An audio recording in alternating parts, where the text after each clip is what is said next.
my YouTube channel, Dr. Anubha's series of diabetes care. So we have been discussing pre diabetes in length.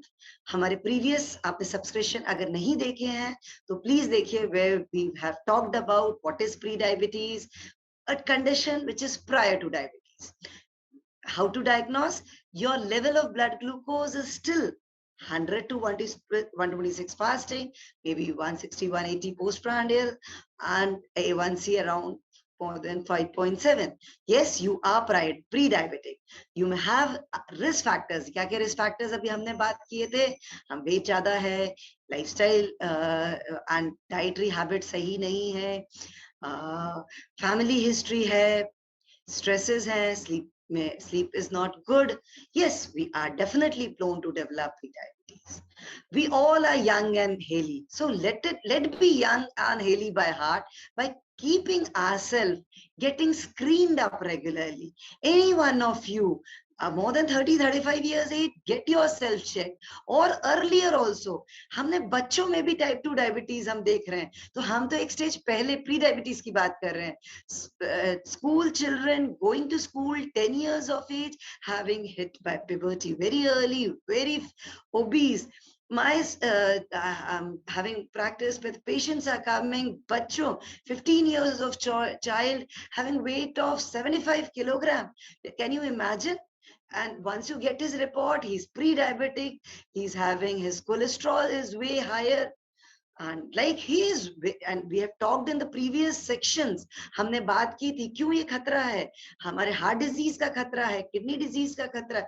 अब आप सोचिए अगर इतनी जल्दी प्री डायबिटीज डिटेक्ट हो जाएगी, जो कि बीमारी राज रोग कही जाती थी, एल्डरली एज में डिटेक्ट होती थी, और कॉम्प्लिकेशंस तो it is a part and parcel of the duration and control of diabetes. अगर हमारा शुरुआत में कंट्रोल नहीं है और लंबे ड्यूरेशन से जा रही है तो बट ऑब्वियस है कॉम्प्लिकेशंस बहुत ज्यादा कॉमन है. माइक्रोवास्कुलर कॉम्प्लिकेशन जैसे हमने बताया था, फालिश हो जाना, पैरों की नसों में जो धमनियों में ब्लॉकेड हो जाना, पेरिफेरल आर्टेरियल डिजीज, ब्रेन में स्ट्रोक होना, और heart attack, coronary artery disease, यह किसी भी एज में हो सकती है. आप अभी इतना सब सुन तो रहे हैं, यंग हार्ट अटैक्स हो रहे हैं, यंग डेथ्स हो रही हैं. So this early detection of these may help you to reduce the cases. पैरों में जलन झुंझुनाहट होना, किडनी का इन्वॉल्वमेंट होना, आंखों में रेटिनोपैथी होना, यह भी डायबिटीज जनित ही कॉम्प्लिकेशंस हैं, जो कि डिटेक्शन जो कि शुगर के न कंट्रोल होने पे देखने को मिलती है. तो मैनेजमेंट जब भी बात करना चाहेंगे, जैसे हमने आपको एक बच्चे का एग्जांपल दिया, is to detect early, hit early and hit hard.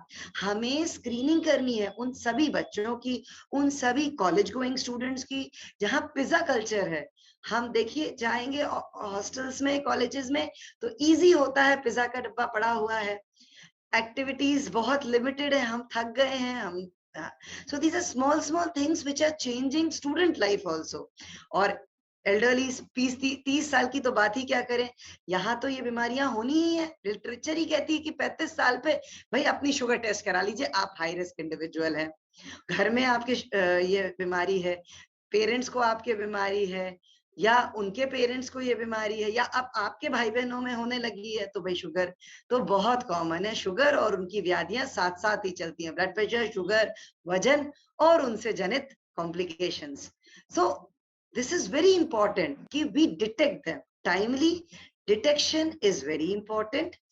अगर हम मैनेजमेंट की बात करें तो मैनेजमेंट तो वही आता है जो हम अपने सारे डायबिटिक मरीजों को कहते हैं. आप डायबिटीज रिवर्स कर लीजिए, बिल्कुल आप प्री डायबिटीज को डिटेक्ट करिए, हम लोग बिल्कुल कोशिश करेंगे इसको रिवर्सल कराने की. तो रिवर्सल ऑफ डायबिटीज क्या है? यह वह स्थिति है जब आप 1.5 से 2 साल तक शुगर लेवल्स बिना दवा के मेंटेन रखें 5.7 से कम. और ये कैसे पॉसिबल है?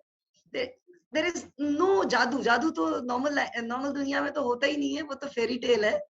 It is a hard work. It's a really hard work. You have to work on your diet.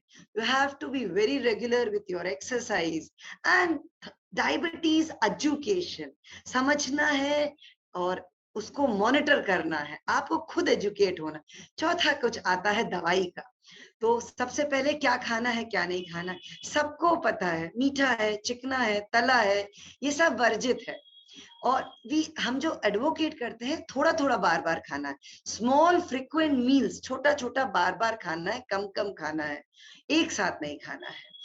और 30 to 60 मिनट, पहले 30 मिनट रिकमेंडेशन में था, और जो नई गाइडलाइंस आ रही हैं, दे आर रिकमेंडिंग लाइक हमारी RSSDI guidelines which will be soon will be out, their recommendations are coming to 60 minutes of physical activities, जिसमें walking can be a very good exercise, sports can be a very good exercise, yoga is a very good exercise. You have to continue daily. बीच बीच में muscle strengthening exercises भी आप कर सकते हैं. Cycling बहुत अच्छी exercise है, स्विमिंग बहुत अच्छी एक्सरसाइज, बट जो भी करें उसे रेगुलर करें. इसी तरह डाइटरी रिस्ट्रिक्शन, आपकी कमिटमेंट की जरूरत है. हम सब डॉक्टर्स एक लिस्ट देते हैं, ये खाना है, ये नहीं खाना है, बट ये आज की या एक दिन की तो बीमारी नहीं है, ये आपका अपना कमिटमेंट है अपने साथ. सो आपको इसको डाइट को मॉनिटर करना है, क्या खाना है, कितना खाना है. So size of the meal, the portion of the meal, and the frequency of the eating, the time of the eating, ये सब बहुत जरूरी. और क्या खा रहे हैं, ये बहुत है. टीवी के सामने, मोबाइल के सामने खाएंगे तो क्या खाते हैं और कितना खाते हैं पता ही नहीं चलता. ये बच्चों के लिए बहुत अहम है. सो मेरा आपसे यही गुजारिश है कि प्रमोट कीजिए, specially for the younger age group. Stay active, eat right, eat healthy, eat at home, make the healthy home cooked foods. So we are able to reverse diabetes, we are able to control diabetes, we are able to prevent development of diabetes from pre-diabetes. So stay tuned. On my channel, we'll be discussing in detail with the medical management also in my next episode on the series of pre-diabetes. So till then, like, share, and keep on listening. Thank you.